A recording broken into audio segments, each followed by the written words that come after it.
Welcome. We're glad you're here for Lesson 7. This is an important one.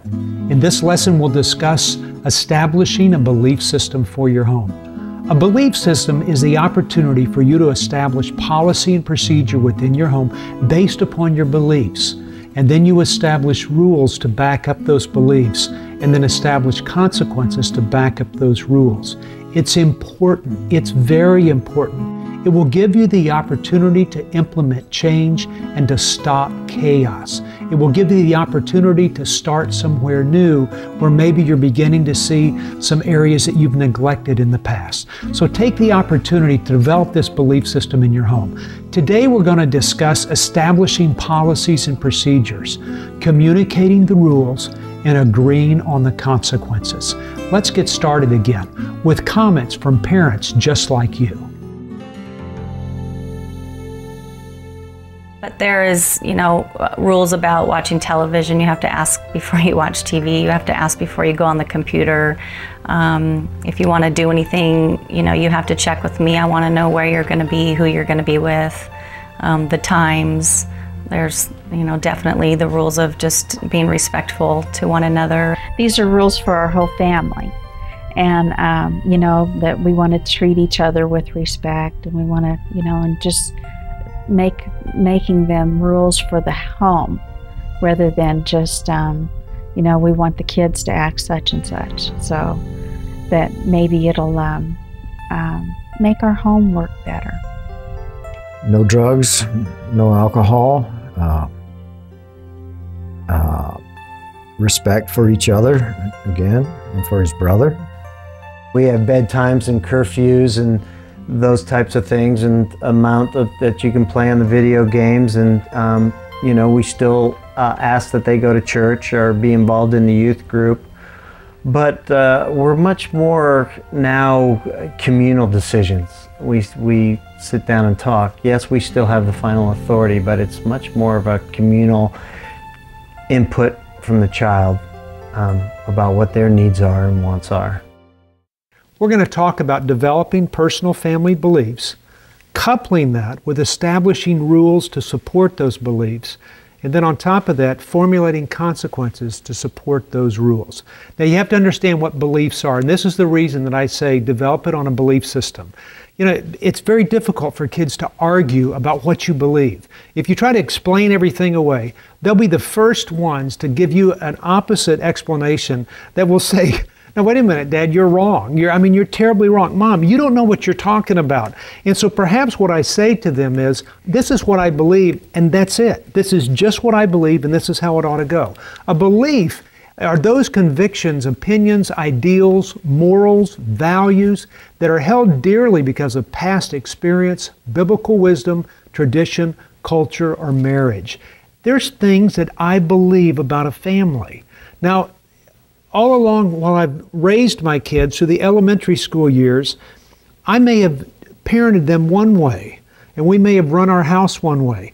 But now I'm moving into the adolescent years, and I want it to look a little bit different. Well, the way that I did that back in the elementary school years, they're not listening the same way. They're not responding to me the same way. And so it's okay to say, you know what, now's the time to make some changes. So I'm going to take those beliefs, those things that I've always felt like we needed to do based upon that definition that I just gave you, and I need to start writing those down. So I'm going to write those things down. I'm going to establish rules, and rules are this. Rules are the parameters that are established to enforce the beliefs, set up in a household, and determine what is acceptable and what is not acceptable. And so I'm basing all the rules that we are enforcing within our family backed by a set of beliefs. And now what we're going to do is move into consequences. And consequences are the resulting actions that are brought about by the breaking of those rules, designed primarily to help establish the path that parents would desire to have their child walk on, and not just a way to punish them for negative behavior. Now, listen to what I'm saying. We establish beliefs, we back it up with rules, and we back that up with consequences. Now, why consequences? Well, let me assure you of this. Your child will continue in the same actions they have always continued in until the pain from those actions is greater than the pleasure they derive from it. Somewhere a child's got to learn, I can't do this. It's not worth it to do it. I have consequences that are greater than the benefit that I'm getting from it, so I'd rather stop doing it that way. Now remember also, what you're doing with this belief system is moving a child down a path. Scripture says, man plans his steps, but God directs his path. So if I am to be to my kids what God is to me, then what I want to do is set the path. And this is the way that I set the path. Now you'll hear in later lessons that we'll be saying, now give your kids control of those decisions they make within that path, surrounded by boundaries, but it's a clear path and you know where you're going. Now when you start to set these things up, most of you are probably sitting here thinking, I can come up with like 300 things to share about my family. I'm going, if you do that, you're going to kill your kid. Come up with the top 10 list. Just top 10 things. It's kind of like a diet. Don't try to do everything at once. You'll never lose weight. But I would encourage you to do this. 10 things that you'd like to see different within your family. And once you start lining those things out, then you start to implement those. But here's some examples. I'm going to give you 3 examples of the whole process of a belief, of rules, of consequences. Then I'm going to tell you the process of how we go through that. And then maybe some of those results that will end up coming to you as a result of you implementing a system like this. Here's the first example. Mom and Dad would like to be spoken to with respect and like to hear you speak to other family members with respect as well. Okay, does everybody believe that in this room? Do you think that's a good thing to line out for your kids? And let me assure you, the number one thing that your child needs to learn is how to be respectful. And that's going to start at home. And it's going to give you the opportunity to say, we're going to move this way. And so you say, this is my belief about respect. It moves you to set up a rule. The rule is this: talk with respect to one another. Talk with respect to us, and talk with respect to people inside and outside of our home. Now, it doesn't sound that hard, does it? I think that respect is the number one issue that families need to contend with. And so because of that, there needs to be a correlating consequence that is of great value as well. And so I'm going to look at my kids, be age appropriate, figure out what they like doing, what they don't like doing, and whatever they hate the most, don't like, and will respond to quicker than anything else, I'm going to put that as a consequence for respect. Now, do you understand what I'm saying? The top element that I want to see with my family coupled with the top consequence. And so those consequences may be this. It may be the loss of some minor privilege. Well, what would that be? It depends on age. That could be anywhere from a Game Boy to an Xbox 360 to some type of PlayStation, all the way up to taking away college money for education. It can be taking something away, unplugging something out of the wall. It can be not paying car insurance, not paying their cell phone bill. It could have something that they enjoy that you take away, that it gets their attention so they understand when I'm disrespectful, which is key and big, that I will lose something. They're a minor infraction, maybe they just lose a minor privilege. Of course, if it's a significant infraction, they lose 2 minor privileges. And if it's a major infraction, intense, yelling and screaming, being demeaning to somebody else, cutting down a teacher, being disrespectful to those people in authority, it may be loss of a major privilege. So you line out the top 10 things that you want for your child and for your family. And then you say, okay, here's the rule that will back up what I long for and want from them. And then I put a consequence. And you may want to make a whole list of consequences. There may be 30 different things you can engage in with your child to take things away from them. Then just pick and kind of add those things together. Because what you're going to be doing eventually is sitting down with your child and sharing these things with them and making sure that they all correspond and correlate and everybody understands them. Let me give you another example. Here's another belief.